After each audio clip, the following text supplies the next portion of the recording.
Hello everyone, today we will study about the sexual reproduction in flowering plant, class 12 chapter biology.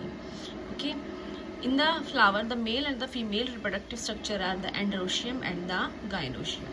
The single unit of androecium is called stamen, that is the male reproductive part, which has a two part, anther and the filament.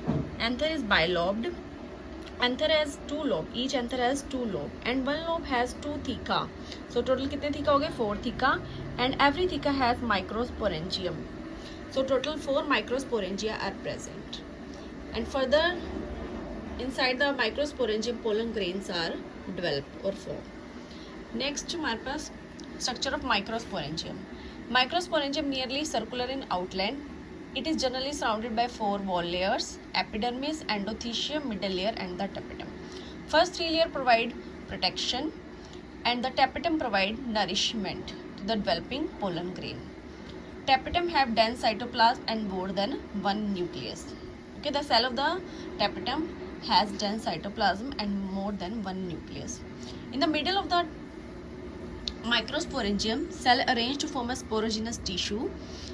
Okay, and they have capacity to divide. Each cell of the sporogenous tissue act as microspore mother cell or pollen mother cell, which undergoes meiosis to form microspore tetrad.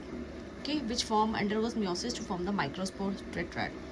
So the process of formation of microspore from the microspore mother cell by meiosis is called microsporogenesis. As the anther develop and mature and dehydrate, the microspore tetrad get dissociated and make pollen grains. Like this, microspore tetrad dissociate from each other and form the pollen grain.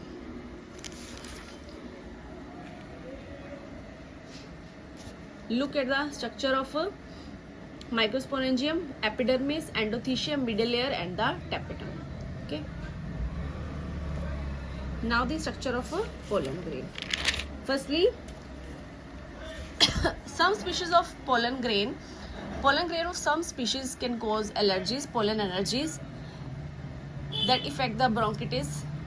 Example are parthenium or carrot grass that come to India as contaminated imported weed.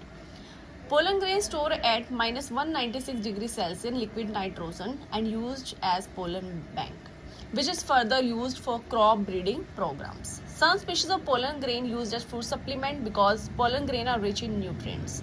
In Western country, it is available in the form of tablet and the syrup. Viability of pollen grain.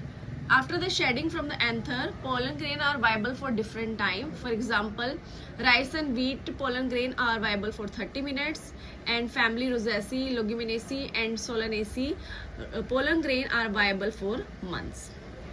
Structure of pollen grain. Pollen grain represent the male gametophyte. It has two layers. Outer layer is called exine and inner layer is called intine. Okay. Outer layer is hard and made up of sporopollen, which is very resistant organic matter. So it can withstand with high temperature. No enzyme degrade it. Germ pore is present on the exine where sporopollen is absent and through which pollen tube is developed. And inner layer is thin and continuous and made up of cellulose and the pectin. Pollen grain are generally spherical and diameter is 25 to 50 micrometer. As the pollen grain mature pollen grain has two cells. Okay, mature pollen grain has two cells: vegetative cell and the generative cell. Vegetative cell is bigger and has abundant food reserve material, large irregular shaped nucleus. And the generative cell is small, spindle shaped nucleus flowed in the nucleus cytoplasm of the vegetative cell. This is the vegetative and this is the generative cell. In most of the species, pollen grain is shed at 2-cell stage. In 60% species, pollen grain is shed at the 2-cell stage. But in 40% species, pollen grain is shed at 3-cell stage. So in 3-cell stage, the generative cell divide mitotically through the process of mitosis and form 2 male gametes. Therefore, pollen grain is shed at the 3-cell stage. Thank you. I hope you like this video. Like and subscribe for such more videos. Thank you.